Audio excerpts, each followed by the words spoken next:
We held elections in 2024. It was a very high-stake election. I'm sure all of you followed the tension and the anxiety that was associated with that election. But one of the things that I continuously said was that 2024 was a defining moment for our country, because it was our last opportunity to prove to the world and to ourselves and to our nation that democracy can work. Because increasingly all the opinion polls and survey were showing that our citizens were getting tired of our democratic experiments. They believed it wasn't working, corruption was vast, and opportunities were closing for young people. And if you notice, in West Africa, democracy had started backsliding, and so there were coups in different countries. And indeed, our own young people were beginning to admire, a military dictatorship. And so I said that this election was a make or break, and whoever won it had to take drastic action to ensure that we restore faith in our democracy.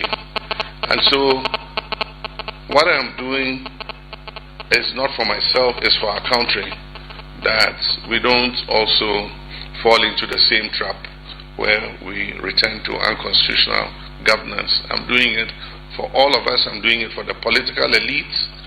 And so there are some severe decisions that one has to take, not because I enjoy taking them, but to reignite the trust of our people in our democracy. This has been an onerous responsibility, and I'm thankful to the people of Ghana for the overwhelming support that were given. Indeed, it's been unprecedented in the history of the Fourth Republic that any administration has been given a 2/3 majority in Parliament. And some people have asked me if I'm not a supreme leader. And so it puts an onerous responsibility on us, because it shows that Ghanaians' expectations are high. They've given you what you need in terms of support to be able to reset the country and create new opportunities for them and for young people. We inherited a country that was sick, let me put it at that. The economy was in crisis, governance was in tatters. We had so many issues in all sectors, in education, in healthcare, in agriculture. And most of all, we had defaulted on our debts. Our debts to GDP had risen above 100%. And nobody wanted to lend to Ghana again. Ghana was almost becoming a basket case. And so we fought the election on the overarching theme of the reset agenda. We said that our objective was to win power and reset Ghana in all sectors. And I likened it to when your computer freezes. However much you punch the key, it won't unfreeze. You have to reset the computer, and then it will start working again. And so we said that Ghana needed a reset. Now the reset cuts across all sectors. It's not in respect of any one sector.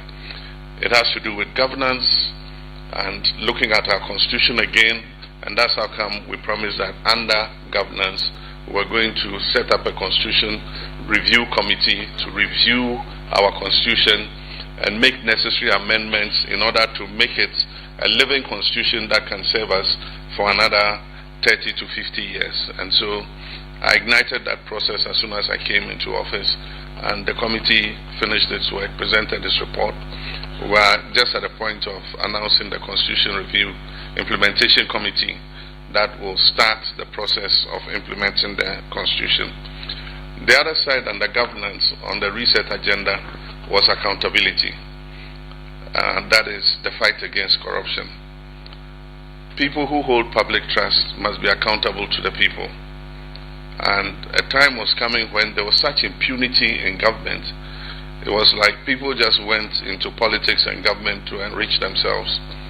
And so every week, every fortnight, there was a major scandal. And that was part of the reason for the loss of trust in the political elite. And so it was necessary to come and bring that to order. And first of all, to look at people who had abused the public trust and hold them accountable. But at the same time, send a signal to our own people that if you cross the line like they have, you will also find yourself in the same position. We'll have to deal with you. I'll not be happy about it, but it demands that if you also abuse public trust, the law is the law. It must work and hold you to account. And then there was also the part to do with the economy. We had lost macroeconomic stability completely.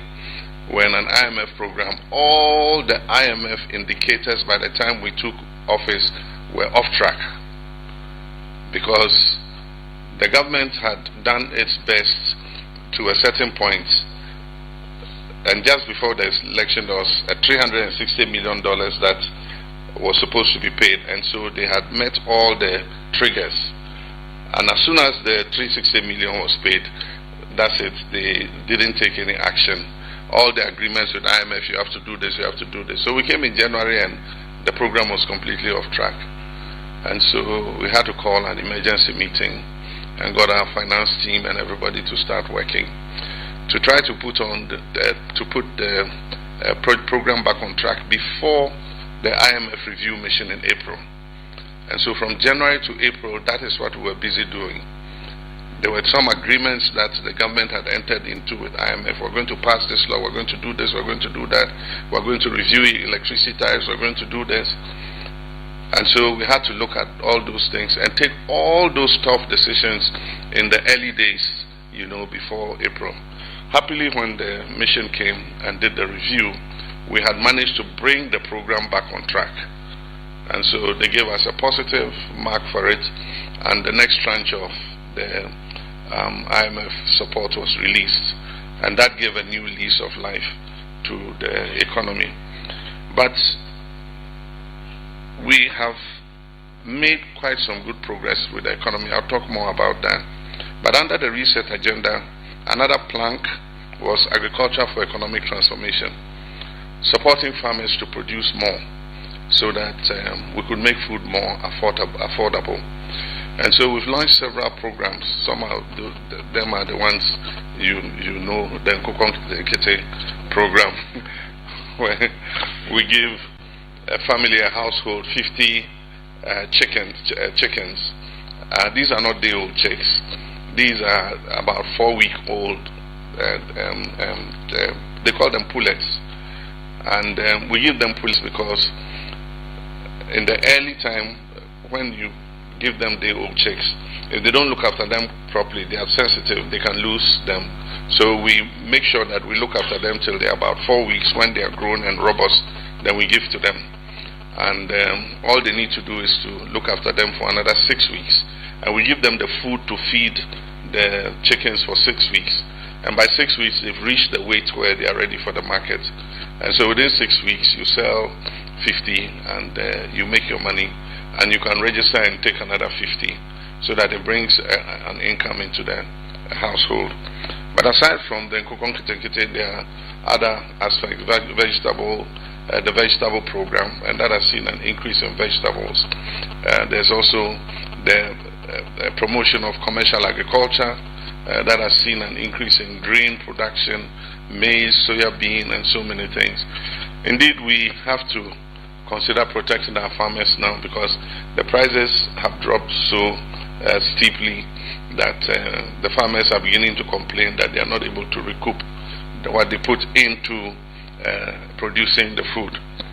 We also have under the reset agenda another pillar called the Big Push, and that is the big push for infrastructural development. The majority of the money for the big push is going into the road network, because the road network had deteriorated so badly, and something needed to be done about it. And what pushes a country's progress and in transformation is the possession of good roads, to be able to move people and goods very quickly across the country.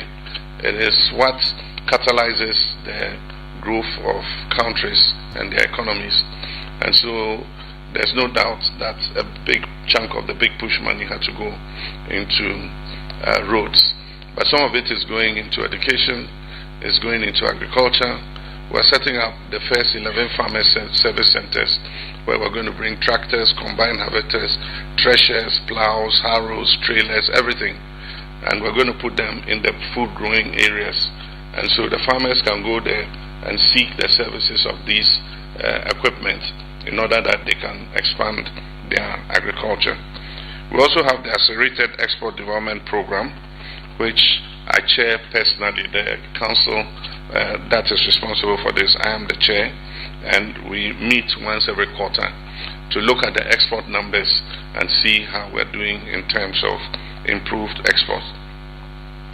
But of course, the most important and critical task was the economy.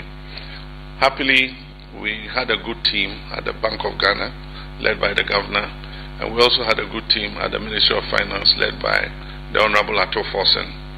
And for the first time, I've been president before, and when I say for the first time, I've seen the best working relationship between the bank and the Ministry of Finance. And indeed, when we were just getting off the plane, the news broke that it had fallen further to 3.8%.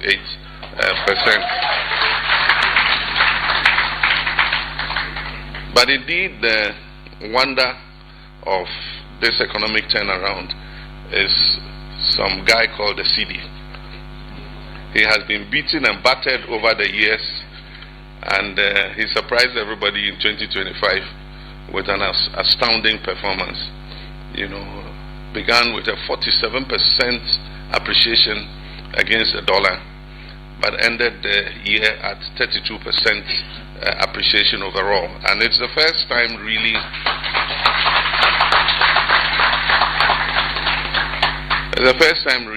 the CD, since it was redenominated, has appreciated in value at that time.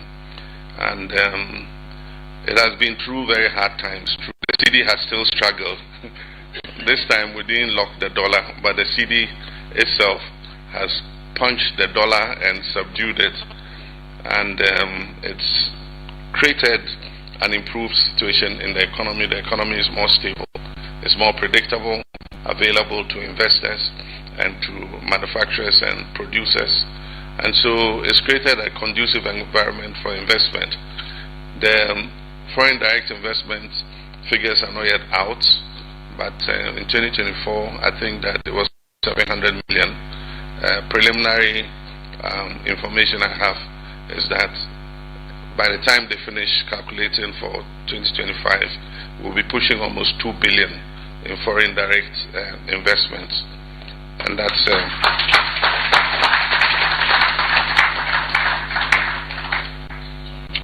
every sector is showing improvement. The energy sector, we've paid down the energy sector debts. We've paid for the gas that we've been consuming for electricity. The independent power producers who were owed so much money, we've paid them, and we've given them a payment plan to clear all the arrears. And so the energy sector is more stable now, and so people's lights are not going off. Indeed, I see funny videos where people ask ECG to put up the lights a bit because their meat is frozen and all that. And so it's the energy sector is going quite well. There's also ECG. I was a very sick man. ECG has recovered a month, have risen to 1.9 billion and still rising.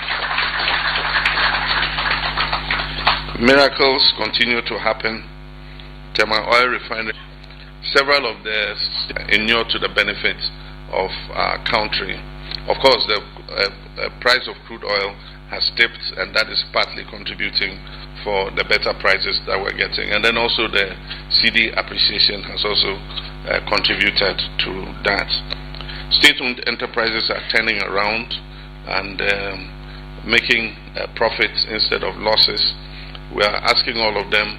There are many state-owned enterprises who for 7 to 8 years have never produced an annual report. Meanwhile, it's obligatory for them to do it. This year I said, woe betide any chief executive of a state-owned enterprise who by the end of April, which is the target date, has not done your audits and presented your annual reports. I won't say what will happen, but and so we've seen also improved economic activity. Business is booming, and one sign of booming economic activity is travel congestion, and so more people are using their cars because first people couldn't buy fuel. They would not drive unnecessarily, but now that fuel is more affordable, people are using their cars more and going to places they wouldn't have gone before.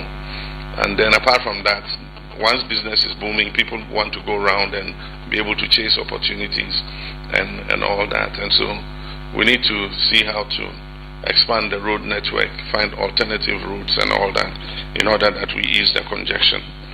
I have my little brother Haruna Idrisu here, who's been anchoring the education space, and he's handled, first he did the National Education Review exercise, which gave us what the challenges in the education sector were, and he has been responsible for implementing those solutions. And one major headache was the free SHS. We did not have dedicated funding for the free SHS, so most of the time a term will end, a semester will end, and the money for the schools has not been released, and so the quality of the food was poor and affected teaching and learning in the schools. Happily, working with the Minister of Finance, they fixed that. We have dedicated funding for the free SHS. We uncapped the GET fund, and the portion of it that was uncapped yields about 3.something billion, 4 billion. And so we dedicated all that to free SHS. So the children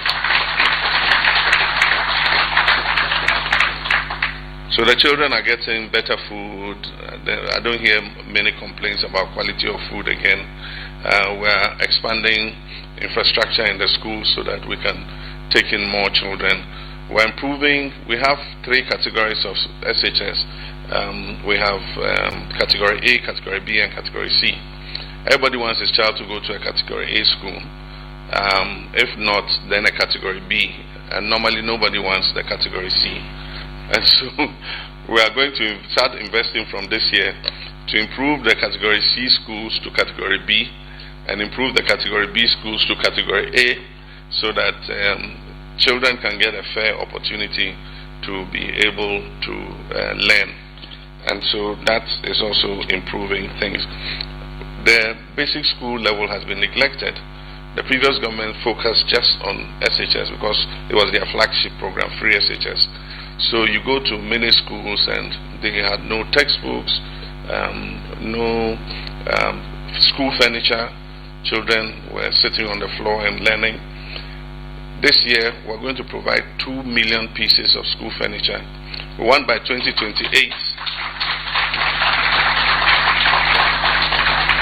One by 2028 that no Ghanaian pupil will sit on the floor or lie on his stomach to write or to study in school.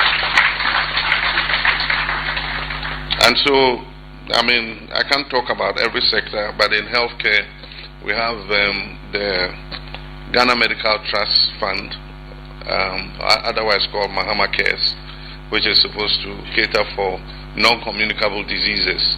These are kidney disease, liver disease, cancers, strokes, cardiothoracic sicknesses and all that.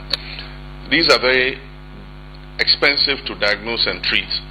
And most often when a member of the family comes down with a non-communicable disease, the family spends a lot of money to try to diagnose and treat the person. The drugs are expensive, diabetes and all that. And so government decided that we'll lend a helping hand to Ghanaians who are suffering those diseases. But we must make a change in our lifestyles. These are mainly lifestyle diseases. They didn't exist before. Our fathers didn't have cancers and diabetes and all that. But because we are sedentary, we don't walk, we don't farm, the way our fathers used to do. Wherever we go, we sit in cars and all that. And so because there's no physical activity, if you continue to eat the bankus and the big fufus and things, obesity and all that comes with high blood pressure and diabetes and all that. And so while trying to support those living with non-communicable diseases, we must start a strong education campaign to teach Ghanaians how to live well so that they can avoid these diseases and live a longer life. There's also the primary health care that we're going to start this year. The primary health care is going to guarantee access to health care for everybody at the CHIPS compound level, the health center level, up to the district hospital level. If you're a Ghanaian, you have your Ghana card, you don't need to pay an NHIS premium. You go, you show your Ghana card, you're entitled to free treatment. And so that will revolutionize. But the part I like about it is the community volunteers. In every community, there's going to be a community volunteer. He'll be equipped with basic equipment, or either the community pharmacy would have it, where they can just prick your finger and see if your blood sugar is normal, and then they can check your blood pressure to make sure that you don't have hypertension. And if you have, we're going to supply them with generic drugs that are cheap, and so you can buy those generic drugs and be able to you'll be giving them free. Actually, you get those drugs and to be able to treat yourself. They'll do every 6 months. You must go do a breast check to avoid breast cancer. We'll do pap smears to make sure that women are not suffering from cervical cancer. So the community volunteers will be responsible for that, and they'll have a community record of everybody, and so they're able to, when we go, we can get a report and see what the health profile of the whole community is. But all in all, we have a great team. I couldn't have done this alone. I have a team of young, ambitious, hardworking ministers and government officials supporting me, and they bought into the vision that I have. And so we're working together as a team. I'm not doing this alone. My ministers are up to the task. They are very energetic. I call them at odd hours of the night. My ministers here, Sam George Haruna, my Minister of Government Communications, I call him at 2 a.m. and Finance Minister, as for him, I'm always, if I couldn't do, I'll move and live in his house, because the number of times I call him and summon him to my house. But they are a great team, and everybody is working very hard, and that is what is producing those results. And I'm sure that in 2026 they're going to work even harder. But just to conclude, I want to thank you, the members of the diaspora. A lot of time we focus on the remittances that you bring home. Those are not the most important things. There are other things that you do, like bringing skills back home after you've lived outside and worked for some time. You bring new skills that we didn't have. You get enlightened about new ways of doing things, and so you're able to bring back those new ideas home. And then aside from that, some of you, after you're finished, you come back as entrepreneurs. And so today, when you go, some of the foreign direct investment that comes in is not from foreigners, it's also from Ghanaians who are relocating back to Ghana to set up a business, and it provides employment for our young people. And so that's a good thing. But aside from that, you are ambassadors of Ghana in whichever countries you are. And any country I go to and I ask about my citizens, they say, oh, Ghanaians are the best behaved, very well behaved.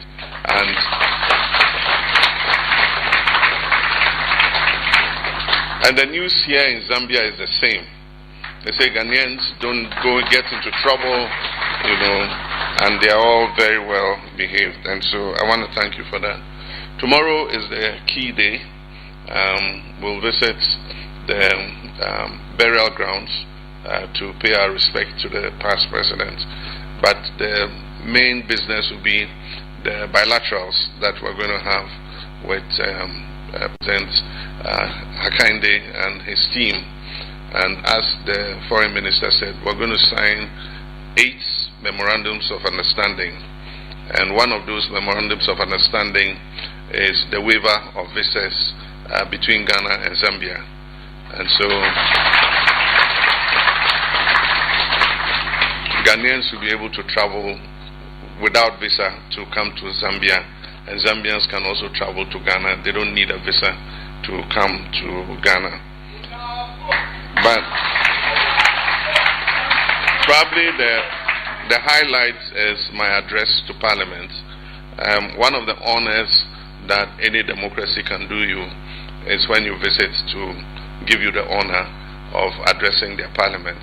And President Hakainde has given me that honor to address the Zambian Parliament, and so maybe some of you might be there to listen to the address. There's a lot that we can share with Zambia because it has a similar profile to Ghana. It's a country with a lot of mining potential like Ghana has, and some of the challenges we face in terms of environmental destruction are some of the challenges they also have here. So sharing notes about illegal mining and all that is going to be important. But one new idea we've been pushing in Ghana is what we call the issue of natural resource sovereignty. The developed world say they are tired of giving us aid, and so humanitarian assistance, they are cutting it. They need to invest that money for their people. Aside from that, they must increase their defense spending, and so ODA is going down. And we say, oh yeah, you are right, you have the right to do that. You have the right to use your resources. We cannot continue to depend on you for aid. But then we too must be able to do something to look after our people. And so our gold and things you come and take almost for free, we too will not allow you to take it like that.